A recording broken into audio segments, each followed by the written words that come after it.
Assalamualaikum warahmatullahi wabarakatuh. Waalaikumsalam warahmatullahi wabarakatuh. Selamat siang, salam sejahtera bagi kita semua.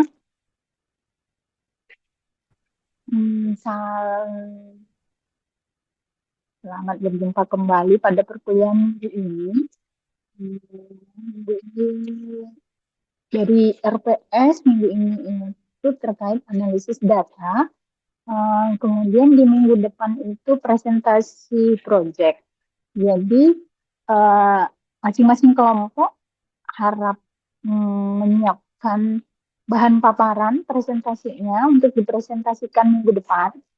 Eh, kita Zoom meeting untuk mempresentasikan hasil dari masing-masing tim.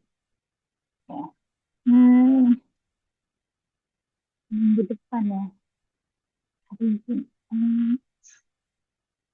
Oke, nanti saya coba cek dulu ya jadwalnya. Kalau seingat saya sebenarnya minggu depan ada kegiatan di lapangan, jadi kemungkinan agak susah kalau misalnya ada Zoom. Nanti saya informasikan melalui PJ kelasnya. Sebelum memulai perkuliahan pada hari ini, saya persilahkan untuk berdoa sesuai agama dan kepercayaan masing-masing. Berdoa dipersilahkan.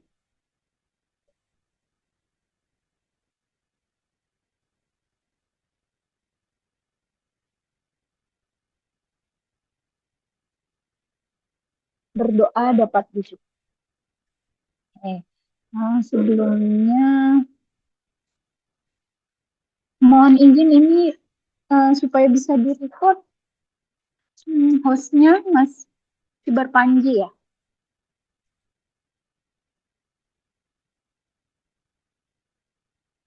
Oke, terima kasih. Sebentar, saya coba record dulu.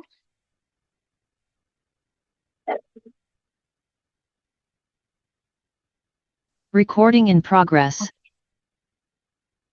Mohon izin share screen. Oke.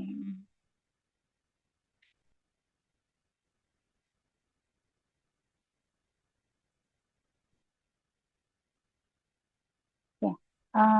Mohon izin menyampaikan materi terkait penyuntingan data, rencana analisis data, dan penyajian data. Eh, jadi tidak semata-mata terkait analisis, tapi ada tentang penyuntingan atau editing coding gitu, kemudian juga tentang penyajian data. Terkait penyuntingan data atau biasa disebut dengan data editing, merupakan suatu rangkaian proses yang dilakukan untuk mempermudah peneliti mengolah data. Pada tahap ini, peneliti memeriksa kembali data yang telah terkumpul untuk mengetahui apakah data yang terkumpul itu sudah cukup baik dan dapat diolah dengan baik. Adapun tahapan dalam penyuntingan data atau data editing adalah yang pertama, pemberian kode atau coding dilakukan untuk menyederhanakan data penelitian. Kemudian yang kedua, pemasukan data atau data entry dilakukan dengan memindahkan data yang telah diubah menjadi kode ke dalam mesin pengolah data atau aplikasi input data.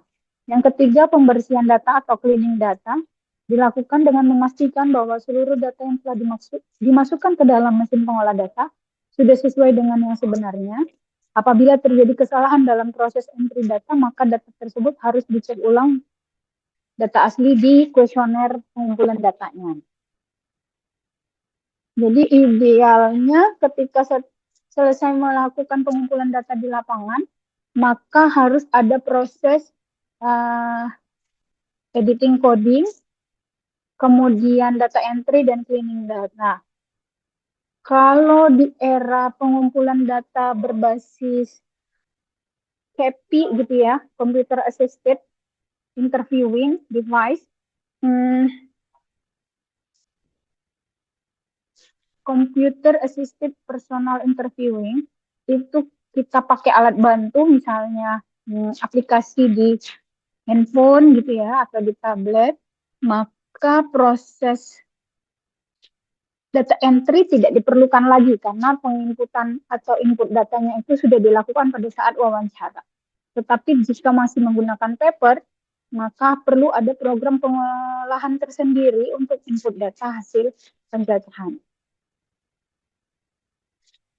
Kemudian rencana analisis data adalah suatu rumusan yang sudah dapat mencerminkan atau menggambarkan analisisnya.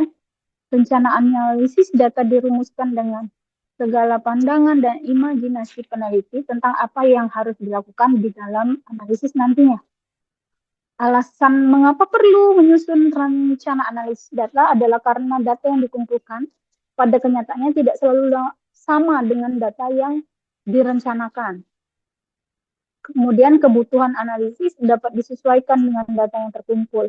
Jika tidak terpenuhi, maka peneliti harus mencantumkannya dalam keterbatasan penelitian. Jadi, di naskah publikasi suatu pengumpulan data harus dicantumkan, misalnya ya, ternyata tidak terpenuhi analisis yang sebenarnya dikehendaki. Adapun tahapan dalam menyusun rencana analisis data adalah yang pertama menentukan variabel yang akan dianalisis apa saja, kemudian menyusun kategori jawaban yang lengkap, membentuk kategori baru jika diperlukan, membentuk variabel baru juga jika diperlukan, atau indikator baru gitu ya, dan penyajian data serta uji statistik yang diperlukan. Jadi bisa jadi kita itu menanyakan variabel-variabel sesuai kuesioner, tetapi untuk menghitung indikator tertentu itu adalah indikator yang dibentuk atau dibangun berdasarkan variabel-variabel yang sudah ada, sehingga perlu ada pembentukan variabel baru atau indikator baru.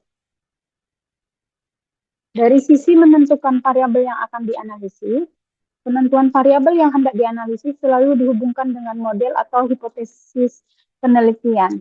Peneliti dapat juga melihat beberapa hubungan lain atau hubungan yang baru yang semula tidak direncanakan, tetapi berdasarkan pengamatan di lapangan, ternyata hal ini dirasakan sangat perlu.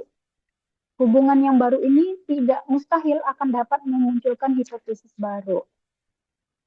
Kemudian yang kedua, dari sisi menyusun kategori jawaban yang lengkap, dilakukan dengan menginventarisasi semua jawaban dari pertanyaan terbuka dan setengah terbuka agar terlihat semua variasi jawabannya. Kalau di masa lalu tentunya yang kegiatan kedua ini agak lebih sulit karena mengolah pertanyaan terbuka itu lebih sulit ketimbang mengolah pertanyaan tertutup. Kalau pertanyaan tertutup, dia sudah berupa pilihan, tinggal nanti kita buatkan pivot atau rekapnya, berapa yang memilih opsi A, opsi B, opsi C, opsi D, misalnya gitu ya. Tetapi kalau pertanyaan terbuka, orang mengisi sesuka hati, gitu ya, respondennya, bisa jadi kita kesulitan untuk mengelompokkan mana jawaban-jawaban yang setipe gitu ya, atau sebenarnya dari isi konteksnya itu sama gitu, merujuk ke hal yang serupa, walaupun kalimatnya tidak sama persis. Tetapi di era sekarang, mengolah data yang atau isian dari pertanyaan terbuka sebenarnya sudah tidak sesulit dulu gitu ya. Nanti bisa googling misalnya ya, dari aplikasi atau situs yang bisa menghitung word count gitu ya, dari beberapa jawaban, atau bisa tanya ke AI gitu ya, hingga dikelompokkan dari pertanyaan terbuka ini, diambil idenya, kemudian direkap gitu. Mana yang paling banyak, bisa dimunculkan menjadi kata dengan font yang lebih besar ketimbang kata-kata lain itu. Kalau sedikit yang memilih atau menjawab seperti itu, dia nanti hurufnya lebih kecil, yang lebih banyak diisi ide pokoknya sama gitu, nanti tulisannya akan lebih besar. Jadi kalau saya pribadi bukan orang yang anti AI gitu ya, karena AI itu sebenarnya pada hal-hal tertentu dapat membantu, tetapi memang perlu kebijaksanaan dalam penggunaan AI itu sendiri. Bagaimana cara kita menyusun prompt dengan baik sehingga mendapatkan respon yang baik dari AI. Kemudian kita juga jangan mengandalkan satu jenis AI gitu ya, karena AI itu ada banyak. Kemudian satu merek lah ibaratnya gitu ya, kalau boleh dianggap merek, itu pun punya beberapa generasi, jadi dan kemampuannya berbeda-beda. Silakan aja dicoba di masing-masing di beberapa pilihan opsi AI tersebut, misalnya untuk pertanyaan yang sama, atau jika kita memasukkan suatu data, minta direkapkan gitu ya, untuk pertanyaan terbuka ini misalnya gitu. Bisa jadi dari beberapa jenis AI itu akan mendapatkan kesimpulan yang berbeda atau rekapitulasi yang berbeda-beda. Silakan saja untuk dicoba-coba. Ada ChatGPT, Gemini, Perplexity, dan yang lainnya ya. Ada banyak banget ini sekarang. Sudah semakin berkembang. Kemudian yang ketiga, pembentukan kategori baru. Ketika jawabannya sangat bervariasi, maka akan menyulitkan pada saat melakukan generalisasi atau penyimpulan. Dengan demikian harus dibuat pengelompokan kategori jawaban lagi menjadi data yang lebih sederhana. Untuk melakukan pengelompokan atau pengkategorian baru, peneliti dapat membuatnya berdasarkan fokus atau sudut pandang peneliti sendiri atau berdasarkan teori yang sudah ada agar lebih mudah untuk dianalisis. Kemudian ada juga langkah untuk membentuk variabel baru. Pengelompokan variabel ke dalam variabel baru harus memperhatikan hal-hal sebagai berikut. Yang pertama, memperhatikan urutan kode dari kategori masing-masing variabel. Yang kedua, memberikan skor untuk setiap kategori jawaban masing-masing variabel. Dan pembentukan indeks. Dalam pembentukan variabel baru, peneliti dapat menggabungkan dua atau lebih variabel lama menjadi satu variabel utama. Misalnya variabel pendidikan, variabel pekerjaan, dan variabel penghasilan digabung menjadi variabel baru yaitu status sosial ekonomi. Penggabungan ini akan berimplikasi atau berdampak pada pembentukan kategori untuk variabel baru tersebut. Pembentukan kategori pada variabel baru harus memperhatikan pembentukan indeks dari tiap kategori jawaban pada variabel-variabel pembentuknya. Contoh di sini, kita mau bikin variabel baru yaitu status sosial ekonomi berdasarkan variabel pendidikan, variabel pekerjaan, variabel penghasilan. Misal di pertanyaan variabel pendidikan, itu yang ditanyakan adalah ijazah tertinggi yang dimiliki atau pendidikan yang ditamatkan. Mungkin opsi pilihan jawabannya adalah SD, SMP, SMA, sarjana gitu, atau pasca sarjana. Kemudian pekerjaan, di pilihan jawaban pertamanya itu barangkali bisa dikelompokkan menjadi tidak bekerja, kemudian profesional, misalnya buruh kasar, atau buruh harian lepas, atau PNS TNI Polri. Kemudian ada juga pilihan jawaban misalnya pekerja bebas di pertanian, ya, atau pekerja bebas di non pertanian, atau berusaha gitu, pengusaha gitu ya, memiliki usaha sendiri. Kemudian untuk variabel penghasilan, di pengkategorian awalnya barangkali dibagi menjadi beberapa kelompok gitu ya. Kalau penghasilan misalnya kurang dari 2 juta, kemudian 2 sampai 4 juta misalnya. Kemudian di atas 4 juta, 4 juta sampai 7 juta, kemudian di atas 7 juta. Atau misalnya kita bagi menjadi kurang dari UMR, kemudian sama dengan UMR, dan lebih dari UMR. Kemudian mungkin juga ada opsi tidak punya penghasilan, karena dia hanya menerima transfer, misalnya orang tua yang lansia yang sudah tidak bekerja lagi, dan juga bukan pensiunan, tidak menerima pendapatan dari aktivitasnya sendiri, tetapi hanya mendapatkan transfer atau menerima uang misalnya dari anggota keluarganya, itu bisa menjadi ada kategori pilihan sendiri. Nah, ketika dibentuk variabel baru yaitu status sosial ekonomi, maka pengkategoriannya harus disesuaikan. Jadi tidak bisa lagi dipakai yang misalnya SD, SMP, SMA, sarjana atau pasca sarjana, jenis pekerjaannya apa, penghasilannya apa. Ketika dibentuk status sosial ekonomi, maka pengkategoriannya harus dicari yang lebih tepat untuk menggolongkan atau mengklasifikasikan status sosial ekonomi. Misalnya rendah, sedang, dan tinggi. Misalnya gitu ya. Jadi tinggal 3 status saja gitu. Atau kalau mau gitu, kalau saat ini tuh di BPS itu untuk keperluan penentuan kemiskinan ataupun kesejahteraan, sekarang kan pakai desil gitu ya, dari desil 1 sampai dengan desil 10. Yang kelima, penyajian data dan unit statistik yang diperlukan.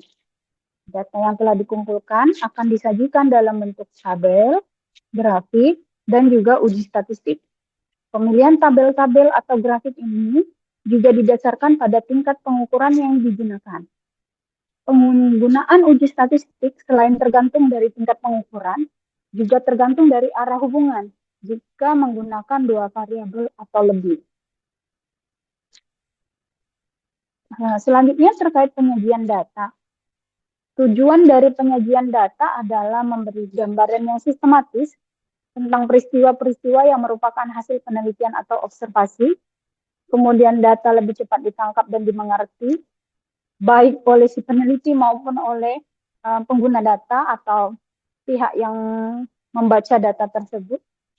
Yang ketiga, memudahkan dalam membuat analisis data dan membuat proses pengambilan keputusan dan kesimpulan akan lebih tepat, lebih cepat, dan lebih akurat.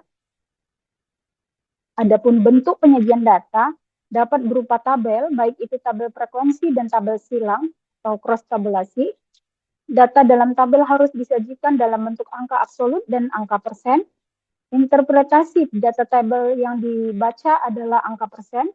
Pada tabel silang, perhitungan persentase searah dengan letak variabel bebasnya, sedangkan interpretasi data mengikuti letak variabel terikatnya.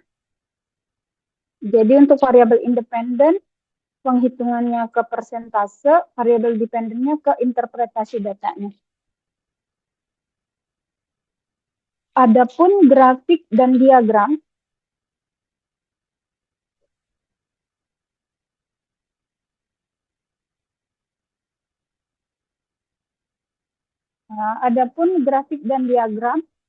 bentuk grafik berdasarkan tingkat pengukuran atau skala. Ini dapat dibedakan menjadi 4 jenis tingkat pengukuran. Skalanya nominal, ordinal, interval, atau rasio. Untuk data yang bersifat nominal, maka grafik yang cocok adalah pie chart dan bar graph. Untuk data ordinal, lebih cocok menggunakan pie chart dan juga bar graph. Untuk data interval, cocoknya histogram, ogif, dan poligon. Untuk data yang bersifat rasio, itu grafik yang cocok adalah histogram, ogif, poligon, serta stem leaf plot. Ini lebih sering dimanfaatkan untuk menentukan apakah datanya bersifat normal ataupun tidak.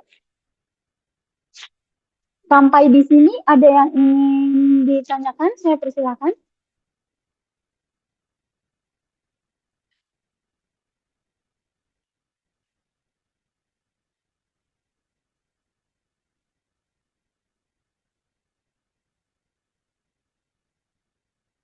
Oke, kalau belum ada yang ingin ditanyakan, saya persilakan teman-teman sekalian untuk melanjutkan diskusi masing-masing kelompok. Jadi ada beberapa teman yang japri saya gitu ya, untuk sampai ke analisis data, nanti kan proyeknya itu sampai ke analisis dan penyajiannya ke tabulasi ataupun grafik-grafiknya. Data yang diolah dapat berupa data primer, misalnya melakukan survei beneran real gitu ya, survei, atau juga dapat berupa data sekunder. Saya persilakan saja. Bisa juga menggunakan data bangkitan gitu ya. Jadi menggunakan bantuan aplikasi untuk membangkitkan data juga saya persilakan. Jadi silakan saja sesuai yang teman-teman memungkinkan untuk diaplikasikan atau diimplementasikan. Oke. Sampai di sini ada yang ingin ditanyakan? Saya persilakan.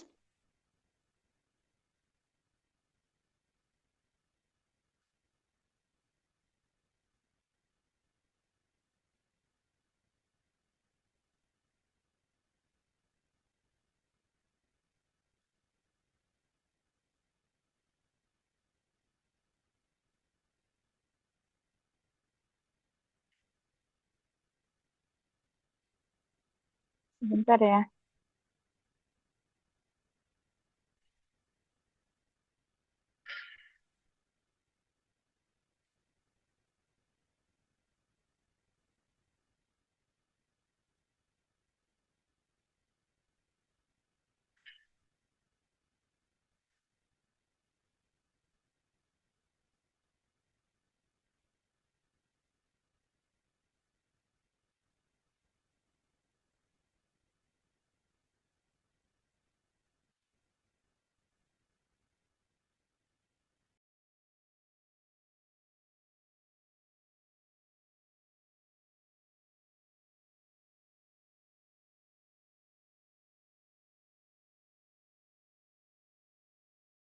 Sementara belum ada, Bu.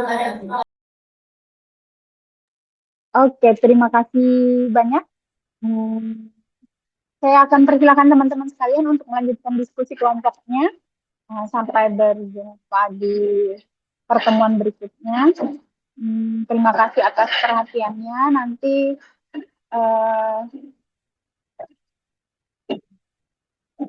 jika diperlukan bahannya bisa saya share juga. Mohon maaf atas segala kekurangan dan kekeliruan. Semoga teman-teman sekalian dilancarkan gitu guys, semua urusannya, pekerjaannya, tetap jaga kesehatan, jaga semangatnya. Saya akhiri dengan ucapan hamdalah, alhamdulillahirobbilalamin. Sampai berjumpa di pertemuan berikutnya. Selamat siang, salam sejahtera bagi kita semua. Assalamualaikum warahmatullahi wabarakatuh. Waalaikumsalam. Terima kasih, Bu.